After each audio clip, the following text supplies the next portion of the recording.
Hello students, હું છું Vaghela sir. મારી યુટ્યુબ ચેનલ વાઘેલા સ્ટડીઝમાં તમારું સ્વાગત છે. ધોરણ 12 એકાઉન્ટ વિષયનું આપણે સોલ્યુશન કરીએ. તો નામાની વ્યવસ્થા તમને ખ્યાલ હશે. વિભાગ એ, વિભાગ બી, વિભાગ સી, વિભાગ ડી, વિભાગ ઈ, વિભાગ એફ. તેમાં વિભાગ એફમાં વાર્ષિક હિસાબો આવવાના છે.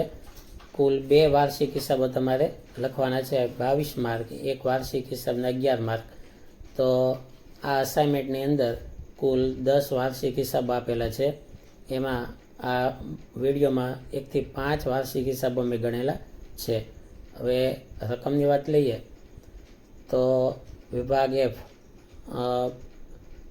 દાખલો પહેલો, મનુ અને વિનુ એ 3:2 પ્રમાણમાં નફો નુકસાન વેચે છે. આ રીતે ઉધાર બાકી અને જમા બાકી અપાયેલી છે.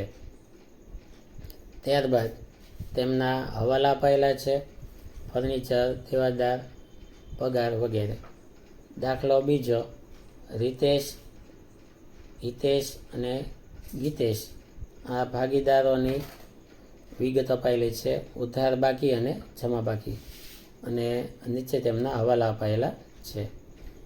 ત્યારબાદ દાખલા નંબર 3, ચિંતન અને ચિરાગ, તેમની ઉધાર બાકી, જમા બાકી અપાયેલી છે અને હવાલા અપાયેલા છે.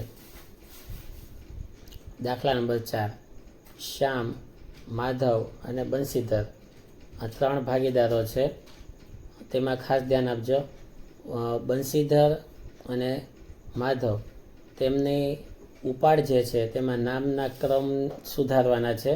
બંસીધરમાં માધવ લેજો અને માધવમાં બંસીધર લેજો. બસ આટલો સુધારો કરવાનો છે. ત્યારબાદ દાખલા નંબર 5, સંધ્યા અને નિશા, તેમની ઉધાર બાકી અને જમા બાકી અપાયેલી છે. આ દરેક દાખલાઓ જે છે તેને મેં આમાં ગણેલા છે. તો હવે દાખલા નંબર પહેલા દાખલામાં વેપાર ખાતું આવતું નથી. નફા નુકસાન ખાતું આપેલું છે. નફા નુકસાન ફાળવણી ખાતું અપાયેલું છે. તેને સમજીને લખજો. કંઈ ન સમજાય તો મારી ચેનલમાં સમજાવેલા દાખલાના પણ વિડીયો છે, જે તમે જોઈ શકો છો. દાખલા પહેલામાં ભાગીદારોના મૂડી ખાતા, ત્યારબાદ પાકો સરવૈયો આપેલું છે અને પાકા સરવૈયાનો ટોટલ 2,46,500 આવેલો છે. ભાડા પટ્ટાનું મકાનની ગણતરી આપેલી છે અને મનુની લોનનું વ્યાજ 9 માસનું ગણેલું છે. દાખલા નંબર 2, રીતેશ, હિતેશ અને ગીતેશ, તેમનું પ્રમાણ 1:2:2 છે. તેમાં વેપાર ખાતું આપેલું છે, નફા નુકસાન ખાતું આપેલું છે. ત્યારબાદ નફા નુકસાન ફાળવણી ખાતું અપાયેલું છે. ભાગીદારોના ચાલુ ખાતા અપાયેલા છે. પાકો સરવૈયો અપાયેલું છે. ત્યારબાદ દાખલા નંબર 3, ચિંતન અને ચિરાગ 1:2 પ્રમાણમાં નફા નુકસાન વેચે છે. તેમાં વેપાર ખાતું નથી આવતું. નફા નુકસાન ખાતું આપેલું છે. નફા નુકસાન ફાળવણી ખાતું અપાયેલું છે. ભાગીદારોના ચાલુ ખાતા આપેલા છે અને પાકો સરવૈયો અપાયેલું છે. ત્યારબાદ દાખલા નંબર 4, શ્યામ, માધવ અને બંસીધર, તેમાં વેપાર ખાતું આપેલું છે. નફા નુકસાન ખાતું અપાયેલું છે. ઉધાર બાકી, જમા બાકી.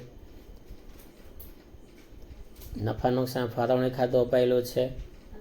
ભાગીદારોના મૂડી ખાતા આપેલા છે. 3 ભાગીદારો છે. તેમાં માધવ અને બંસીધરનો ઉપાડ જે છે એ રકમમાં ફેર કરવાનો છે, અદલાબદલી કરજો. પાકો સરવૈયો આપેલું છે. હવે દાખલા નંબર 5, સંધ્યા અને નિશા, સુધારેલું વેપાર ખાતું આપેલું છે. કેમકે વેપાર ખાતું આવતું નહોતું, પણ હવાલામાં વિગત હતી, નહીં નોંધેલ ખરીદી નોંધવાની બાકી હતી, ઉપરાંત અંગત ઉપાડ હતો, એટલે વેપાર ખાતું સુધારેલું બનાવેલું છે. નફા નુકસાન ખાતું આપેલું છે અને નફા નુકસાન ફાળવણી ખાતું આપેલું છે. ભાગીદારોના ચાલુ ખાતા છે. પાકો સરવૈયો આપેલું છે. મૂડી દેવા, મિલકત લેણા અને બંનેનો ટોટલ આપેલો છે. તો આ તમામ દાખલાઓને તમે પાકી બુકમાં લખજો, સમજજો. કાંઈ ન સમજાય તો મારી વાઘેલા સ્ટડીઝ ચેનલમાં આ દરેક દાખલાને સમજાવીને વિડીયો સ્વરૂપે આપેલા છે, તો ચેનલમાં જઈને તમે સમજી લેજો.